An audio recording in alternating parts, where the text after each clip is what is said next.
رسول اللہ صلی اللہ علیہ وسلم نے فرمایا، عمر ناقد، حسن حلوانی، عبد بن حمید، عبد یعقوب ابن ابراہیم بن سعد، ابو صالح ابن شہاب، عبید اللہ بن عبداللہ بن عتبہ۔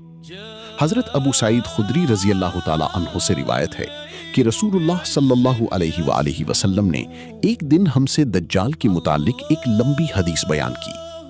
اسی حدیث کے درمیان ہمیں آپ صلی اللہ علیہ وآلہ وسلم نے بتایا کہ وہ آئے گا، لیکن مدینہ کی گھاٹیوں میں داخل ہونا اس پر حرام ہوگا۔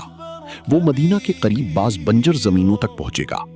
پس ایک دن اس کی طرف ایک ایسا آدمی نکلے گا جو لوگوں میں سے سب سے افضل یا افضل لوگوں میں سے ہوگا۔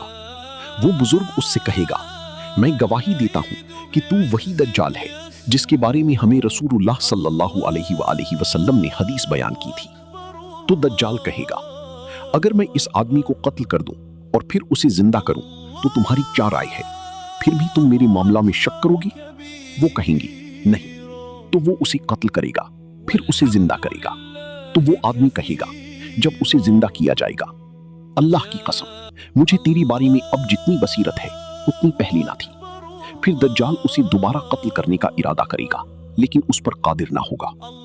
ابو اسحاق نے کہا جاتا ہے کہ وہ آدمی حضرت خضر علیہ السلام ہوں گے۔ صحیح مسلم جلد 7 حدیث 2874۔